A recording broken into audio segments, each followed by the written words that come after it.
আপনাদের সবাইকে স্বাগতম জানাই iOS ডেভেলপমেন্ট কোর্সের আরেকটা ভিডিওতে। আর আজকের ভিডিওতে আমরা দেখব বিভিন্ন টাইপের লেআউটগুলা। বিকজ লেআউটটা যদি আপনি প্রপারলি না জানেন তাহলে কিন্তু আপনি একটা অ্যাপ্লিকেশন প্রপারলি ডিজাইন করতে পারবেন না। দেখেন, হয়তো আপনি একটা বাটন ডিজাইন করতে পারেন, একটা স্লাইডার বানাইতে পারেন, ট্যাব বার বানাইতে পারেন, ফন্টগুলোকে কীভাবে অপটিমাইজ করতে হয় বা ফন্টগুলো কীভাবে মডিফাই করতে হয় সমস্ত কিছু আপনি জানেন, কিন্তু আপনি এটাকে প্রপার লেআউটে সাজাইতে পারলেন না, তাহলে কিন্তু এই অ্যাপটা দেখতে সুন্দর লাগবে না এবং কন্টেন্টও কিন্তু মিসিং হয়ে যাবে। ওকে, তো আমরা এই সমস্ত বিষয়গুলো যাতে ফেস করতে না হয়, লেআউটটা যাতে প্রপারলি করতে পারি, তার জন্য আজকে আমরা শিখবো লেআউট। iOS এর লেআউট ম্যানেজ করা কিন্তু খুবই সহজ। এখানে তিনটা টাইপের লেআউট আছে, ব্রড স্ট্রোকে বলতে গেলে তিনটা টাইপের লেআউট আছে এবং এই তিনটা টাইপের লেআউট দিয়ে আপনি সমস্ত কিছু করতে পারবেন। তো বেশি কথা না বলে স্ক্রিনে চলে যাওয়া যাক আর শুরু করছি আজকের ভিডিও। আপনাদের নিশ্চয়ই খেয়াল আছে, আগের দিন আমরা এই পর্যন্ত করছিলাম, আর এখন আমরা লেআউটটা দেখবো। লেআউটটা দেখার জন্য আমরা এখান থেকে কেটে দিব সব। VStack যেটা আছে না, এটাও একটা লেআউট। আমরা আসতেছি আস্তে আস্তে এই সমস্ত বিষয়ে। এটা আমরা টোটালি মিসিং করে ফেলি, ব্যাস টোটালি ডিলিট হয়ে গেছে এটা। আচ্ছা, প্রথমেই বলে রাখি, লেআউটটা আসলে যেটা বলতেছিলাম, লেআউটটা তিনটা টাইপের হয়। একটা হচ্ছে ভার্টিক্যাল লেআউট, যেটা ভার্টিক্যালি কোনো জিনিসটাকে সাজাবে, একটা হচ্ছে হরাইজন্টাল লেআউট, আর একটা হচ্ছে জেড লেআউট, মানে জেড অ্যাক্সিস বরাবর যেটা যায় ওটাকে ZStack বলে। আমরা ভার্টিক্যালটা দিয়ে শুরু করি। ভার্টিক্যালটা কীভাবে কাজ করে আমরা দেখি। এটা হচ্ছে VStack, এটার নাম হচ্ছে VStack এবং আপনি সেকেন্ড ব্র্যাকেট দিয়ে এটার মাঝখানে যা লিখবেন এই সমস্ত কিছু ভার্টিক্যালি অ্যালাইন হইতে থাকবে। যেমন আমি যদি এখানে কিছু টেক্সটের উদাহরণ নিয়ে দেখি, যেমন আমি এখানে একটা টেক্সট নিলাম। ওকে, এখানে একটা টেক্সট নিই, টেক্সটের মধ্যে আমার নাম লিখি, তো এই হচ্ছে আমার নাম। ওকে, এবং তারপরে আমি যদি টেক্সট নিই আরেকটা টেক্সট নিয়ে এখানে আমি আমার একটা বন্ধুর নাম লিখি, নাবিল, এবং তারপরে যদি টেক্সট নিয়ে আরেকটা বন্ধুর নাম লেখা হয় শিহাব। ওকে, আমি এদের নাম লিখলাম। দেখেন এই জিনিসটা কিন্তু কি হচ্ছে, এই জিনিসটা ভার্টিক্যালি অ্যালাইন হচ্ছে, লেআউটটা ভার্টিক্যালি হচ্ছে, তাই না? এখন আমার হয়তো কোনো লেআউট করার জন্য আমার দরকার এই জিনিসগুলোকে আমি হরাইজন্টালি সাজাবো, তাহলে আমি কি করতে পারি? ওকে, তো সেটা এখন দেখবো। এই সমস্ত VStackটাকে আমি কপি করে একটা ক্লোন বানাই নিই। এই যে একটা ক্লোন বানাইলাম, দেখেন ক্লোনটাও কিন্তু এখানে চলে আসবে কিছুক্ষণের মধ্যে। কন্টেন্ট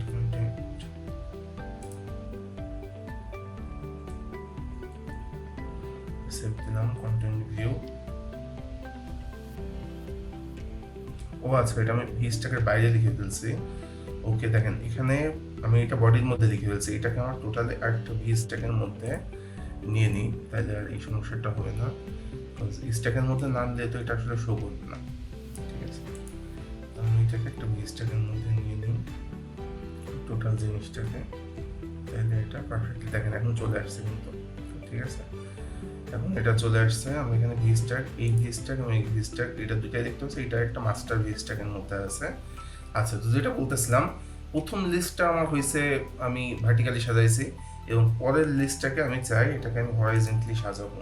তো সেটার জন্য কি করা যায়, সেটার জন্য আমি জাস্ট এখানে এইচ দিব, HStack, এবং HStack যখন আমি ইউজ করবো তখন দেখেন এই জিনিসগুলো কিন্তু হরাইজন্টালি চলে আসছে। আমার মাঝখানে যদি একটা স্পেসার দিই, ওকে, মাঝখানে একটা স্পেসার দিলাম, দিলে কিন্তু আমি জিনিসটা আরো সুন্দর দেখতে পারতেছি যে আমার এখানে ফ্রেম করে দিই এটাকে একটু।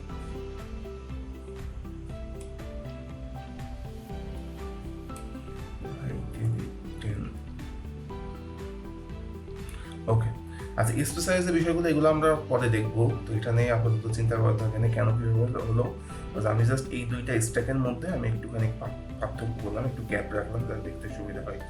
তো মেন কথায় ফিরে আসি। VStack দিয়ে কিন্তু দেখেন এই জিনিসটাকে আমরা ভার্টিক্যালি সাজাইলাম এবং HStack দিয়ে এই জিনিসটাকে আমরা হরাইজন্টালি সাজাইছি, ঠিক আছে? তো এই দেখেন এইভাবে কিন্তু আপনি প্রতিটা জিনিস লেআউট করতে পারবেন, ঠিক আছে? এবং আপনি কিন্তু এটা নেস্টেড ওয়েতেও ইউজ করতে পারবেন। নেস্টেড ওয়ে বলতে বোঝায় যে একটার মধ্যে আর একটা।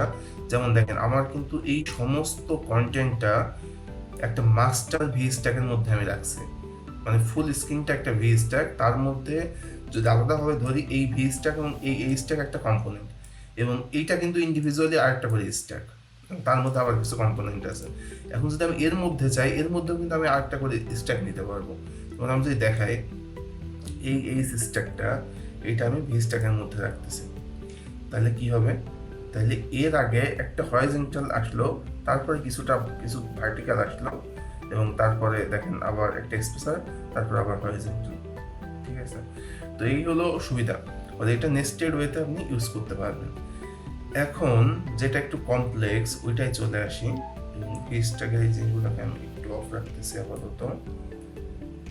এটা একটু কমপ্লেক্স বলতে কি, মানে কমপ্লেক্স না, আসলে একটু বুঝতে সমস্যা হয়। জেড অ্যাক্সিস বা যাই তো এটা ওয়াই অ্যাক্সিস এক্স অ্যাক্সিস আমরা কিন্তু খুব ভালোভাবে বুঝতে পারি, বাট জেড অ্যাক্সিস বিষয়টা একটু কমপ্লেক্স। বাট ওকে, আমি আপনাকে একটু সহজভাবে বুঝাই দিচ্ছি।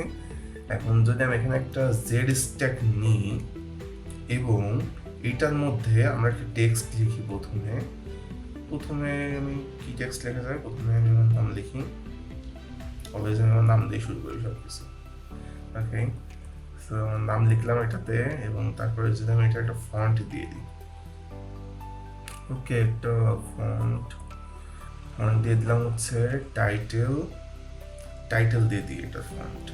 ওকে, অ্যান্ড এর মধ্যে আমি আরেকটা টেক্সট নিব, অ্যান্ড এটাতে লিখবো আমি আমার সারনেম সরকার, অ্যান্ড এটাকে যদি আমি একটা ফন্ট দিয়ে দিই, এবং ফন্টটা যদি আমি দিই বডি, তাহলে কি হচ্ছে দেখেন, আপনাকে এখানে দেখতে পাচ্ছেন, একটু জুম করি,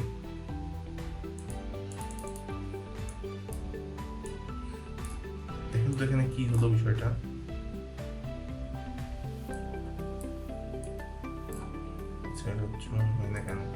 আচ্ছা, এমনই থাক, এখান থেকে আশা করি দেখা যাচ্ছে। দেখেন আমার নামের উপরে কিন্তু একটা ওভারলে আসছে, আমার নামের উপরে সরকারের একটা ওভারলে পড়ছে। ঠিক আছে, এটা কেন হচ্ছে, এটা জেড অ্যাক্সিস বরাবর যাচ্ছে। এটা একটা ভালো উদাহরণ হইতে পারে, আমি যদি দুইটা ব্যাকগ্রাউন্ড দিয়ে জিনিসটাকে দেখাই। একটা রেক্ট্যাঙ্গেল নিই প্রথমে, আমরা এই জিনিসগুলো এগেইন আমরা পরে দেখবো, জাস্ট এখন রেফারেন্সের জন্য দেখতেছি।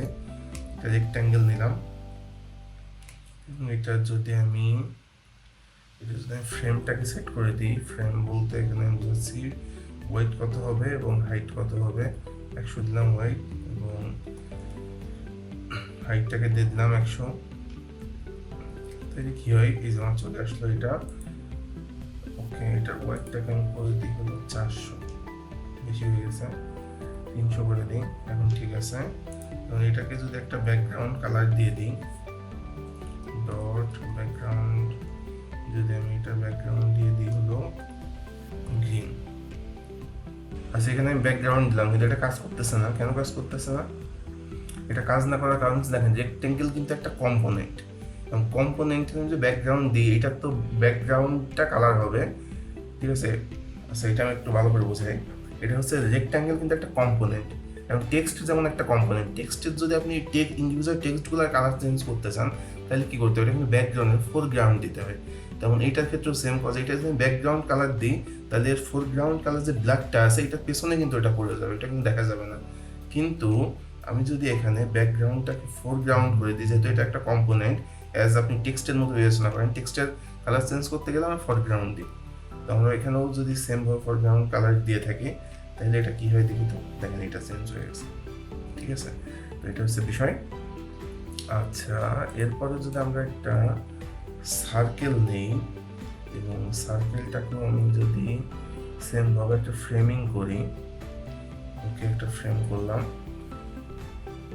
ফ্রেমের মধ্যে আমি ওয়েটটাকে দিয়ে দিই, ওয়েটটাকে আমি দিলাম হচ্ছে 50, অ্যান্ড হাইটটাকেও আমি করে দিলাম 50।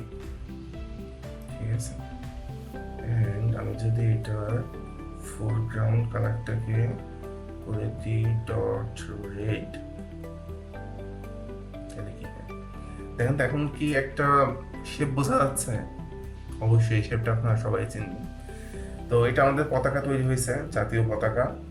তো ZStackটা কিভাবে ইউজ হচ্ছে বুঝতে পারছেন? ZStackের মধ্যে আমি যে কম্পোনেন্ট রাখছি, প্রথমে যে কম্পোনেন্টটা রাখছি সেটা একদম লাস্টে চলে গেছে, এবং তারপরে যে কম্পোনেন্টটা রাখছি সেটা তার উপরে, এবং এরপরে যদি আমরা আরো নিচে দিয়ে অ্যাড করতে থাকি, সেটা কিন্তু আস্তে আস্তে এক এক করে উপরের দিকে আসতে থাকবে। তো এইটাই হচ্ছে ZStack। এবং জেড স্ট্যাকে এইটা একটা সব থেকে ভালো উদাহরণ। তো এরকম আমরা অনেক সময় থাকে না, বিভিন্ন কার্ড টাইপের একটা ভিউ থাকে যেখানে ব্যাকগ্রাউন্ডে একটা ইমেজ থাকে এবং ইমেজের উপর অনেক কিছু লেখা থাকে। তো সেই জিনিসগুলো কিন্তু জেড স্ট্যাক দিয়ে করা সম্ভব। আশা করি এবার বুঝতে পারছেন যে জেড স্ট্যাকটা কীভাবে কাজ করে। আর আজকের ভিডিওটা এই পর্যন্তই। আর এই ভিডিওতে আমরা যে লেআউটের বিষয়গুলো দেখলাম, যে ভি স্ট্যাক, জেড স্ট্যাক এবং এইচ স্ট্যাককে কম্বাইন করে যে কাজগুলা, এই কাজগুলো আপনারা প্র্যাকটিস করতে থাকেন, নেক্সটেড ওয়েতে প্র্যাকটিস করতে থাকেন, যে ভি স্ট্যাকের মধ্যে জেড স্ট্যাকের মধ্যে এইচ স্ট্যাক, এইভাবে মিলাই একটু কম্বাইন করে আপনারা প্র্যাকটিস করতে থাকেন, সেটা খুবই ভালো হবে। আর নেক্সট ভিডিওতে আমরা আরও নতুন কিছু শিখবো। দেখা হচ্ছে নেক্সট ভিডিওতে, ততক্ষণ পর্যন্ত সবাই ভালো থাকেন, বাই।